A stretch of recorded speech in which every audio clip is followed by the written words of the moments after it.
Richard Mays had done well for himself. He and his wife had raised three beautiful boys, and they owned the biggest farm for miles around. No one had so many horses and sheep as he did. Each day he watched over his hundreds of chickens and his many herds of cattle. Each day there were more and more of them, and at first he was pleased, but before long, there were so many he began to worry.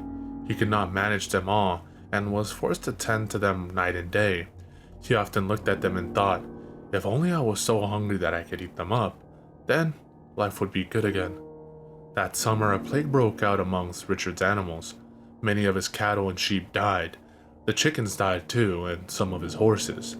Richard was grateful for this. Surely I am blessed, he thought. What a miracle this plague has been. But it did not seem that way for long. As the days passed, more sheep and herds of cattle died, then more chickens and more horses. Richard was alarmed. He had not the room or time to bury them all.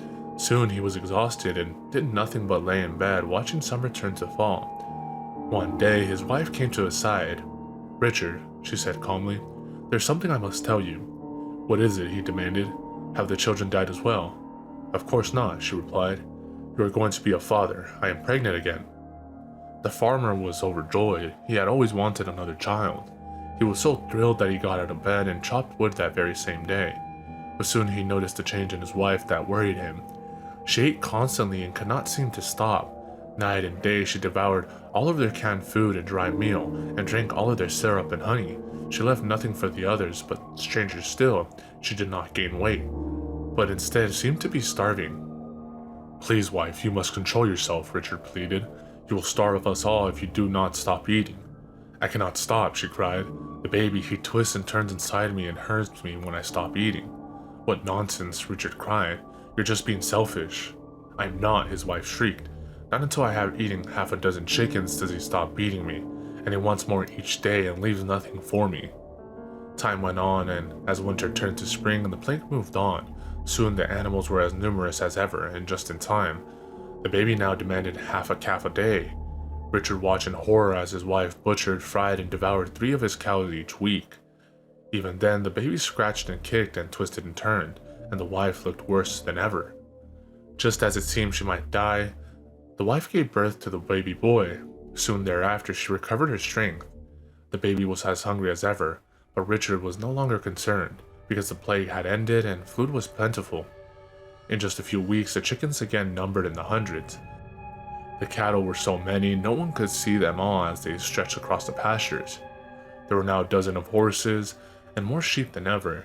This would have worried Richard again had it not been for the baby. As an infant, the boy ate 3 large chickens a day, and once old enough to walk, their largest sheep for breakfast and lunch, and a horse for dinner. Richard was horrified at this, but at least he had time to rest. "Surely I am blessed," he thought. "What a miracle this boy has been." But it did not seem that way for long. As more days passed, the boy continued to grow, as did his appetite. At times he was so ravenous he seemed more like an animal than a boy, and more than once bit his mother's hands as she fed him.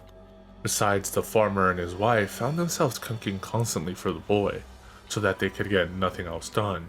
But Richard had an idea. "Wife," he said one morning after breakfast, "why bother cooking the meat at all? The boy eats so quickly he would not notice if it were raw."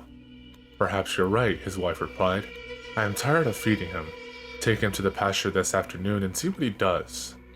That same day at noon, Richard took the boy to where his many animals grazed and let him go. In moments, the boy took off running and threw a small sheep to the ground. Then he tore open its throat with his bare hands and devoured it alive.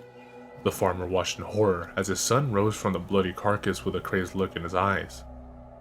Things went on like that for many weeks.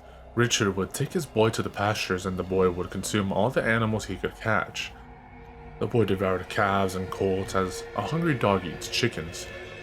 Richard was disgusted by this, but could not do without the boy, whose appetite allowed him to keep his livestock at a manageable number, so he let things go on this way for months. After a while, Richard did not bother to stay with the boy, but began to leave him out in the fields all day long, and each night when the farmer retrieved him, he swore his boy had grown larger and more like an animal. He noticed too, after a month or so, that the boy was not just eating the meat of the animals anymore, but their bones as well, so there was no way to tell how many the boy had eaten, but the boy was growing.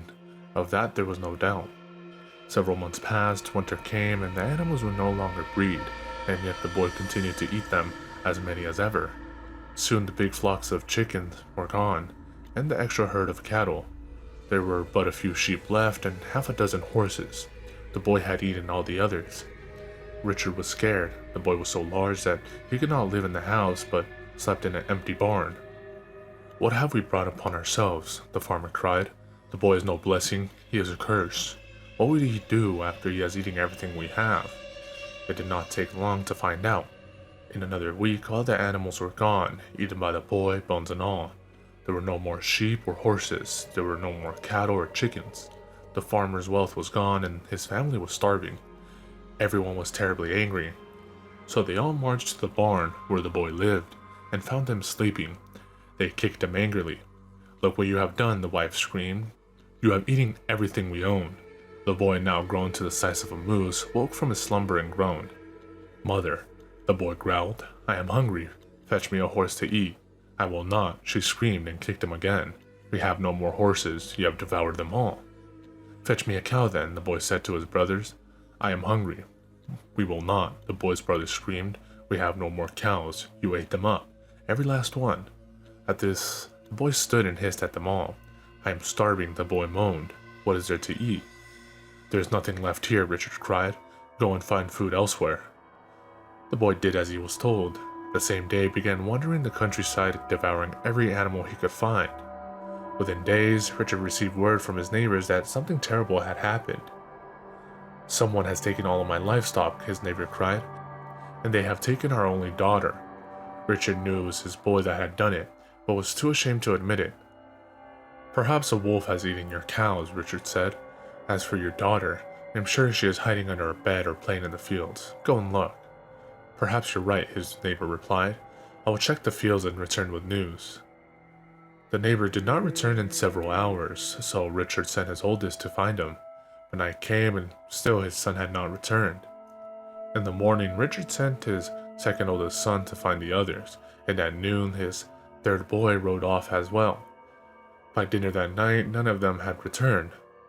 Finally, the farmer's wife offered to go look for her sons. "I cannot sleep another wink," she said, "until I know my boys are home." Her husband protested, but could not change her mind, so she rode off as well, and left him there alone. Many hours passed, and darkness fell again. Richard's wife was not home yet. There was still no sign of his sons or his neighbor. He was quite worried, but exhausted too. But after some time, he drifted off to sleep. He was awakened in the night by a sound at his bedside. He shot up in bed immediately and held his breath. It was very dark indeed, and he could not see at all. But he heard the floor creak beside him, and was scared. There was something there. He felt its hot, stinking breath on his neck as it leaned in. Richard gripped his sheets tightly. His teeth chattered. Just then, a deep growling voice came from beside him. "I am ever so hungry," it rasped. "What is there to eat?" Richard was so scared he could hardly speak. "Nothing," Richard said. "Go and find food elsewhere." For a moment it was quiet, then the thing leaned in closer. "You lie," the thing moaned. Richard could smell the rotting flesh in his teeth and hear the floor creaking under its weight. Richard swallowed hard and reached for his pistol on the nightstand. The thing leaned in closer. Richard could feel its teeth against his throat. "Father," the thing whispered, "you smell delicious."